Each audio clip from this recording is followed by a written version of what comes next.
পুরুষ কিসে আটকায়? কেউ বলে রূপে, কেউ বলে গুণে, আবার কেউ বলে রূপবতী চাইতে ভাগ্যবতী হওয়া জরুরি। আবার কখনো কখনো তো এটাও শোনা যায় যে পুরুষ মায়ায় আটকায়। আসলে পুরুষ আটকায় কিসে? এক দেশের এক রাজা ছিল। তার এত ধন সম্পত্তি থাকা সত্ত্বেও তার জীবনে মনে হচ্ছে ভালোবাসার অভাব। তাকে একা একা বোধ হচ্ছে। তাই সে আর এক দেশের এক রাজকন্যাকে বিয়ে করে আনলো। বিয়ে করে আনার পরও তার মনে হচ্ছে তার জীবনে ভালোবাসার অভাব। সে আরো একটা বিয়ে করলো, কিন্তু তারপরও তার মনে হচ্ছে জীবনে ভালোবাসার অভাব। ভালোবাসার অভাব মিটাতে যাইয়া একটা না, দুইটা না, তিনটা না, সে 9টা দেশের রাজকন্যাকে বিয়ে করলো। তার এখন 9টা বউ। তারপরও তার মনে হচ্ছে জীবনে ভালোবাসার অভাব। এট লাস্ট সে তার প্রধান দাসীর প্রেমে পড়ে গেছে। 9টা বউ থাকা সত্ত্বেও রাজা যখন দাসীর প্রেমে পড়ে গেল, এটা সমাজ মায়া নিল না। তার বউরা তো একেবারেই নিল না। তার বউরা রাজাকে প্রশ্ন করলো, এমন কি জিনিস আমাদের ভিতরে নাই যেটা ওই দাসীর ভিতরে আছে? আপনার যদি বউ দরকার হয়, আপনি অন্য কোনো রাজার মেয়েকে বিয়ে করবেন, আপনি দাসীকে কেন বিয়ে করবেন? তখন রাজা বলল, 9টা বউ থাকা সত্ত্বে আমি রাজা হইয়া দাসীর কেন প্রেমে পড়লাম, এটা শুধু আমি তোমাকে না, পুরো বিশ্বকে দেখাবো। এটার জন্য আমি কালকে বড় একটা অনুষ্ঠানের আয়োজন করা হবো। ওই অনুষ্ঠানে আমি প্রমাণ করাই দেব আমি রাজা হইয়া কেন দাসীর প্রেমে পড়লাম। পরের দিনকে একটা বড় অনুষ্ঠানের আয়োজন করা হলো। ওই অনুষ্ঠানে 10টা থালা ছিল। 10টা থালা 10 রকমের সম্পদ দিয়ে ভরপুর ছিল।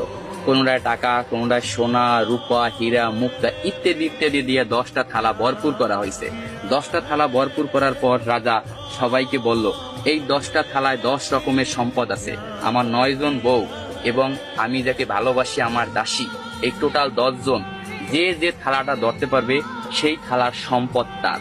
এই কথা শোনার সাথে সাথে তার যে 9টা বউ ছিল দৌড়াইয়া যাইয়া এক একজনে এক একটা থালা ধরলো, কিন্তু তার যে দাসী সে দাঁড়াই ছিল, সে কোনো প্রকার থালা ধরলো না। তখন রাজা প্রশ্ন করলো তার দাসীকে, কি হলো, তুমি সম্পদ কেন ধরলা না?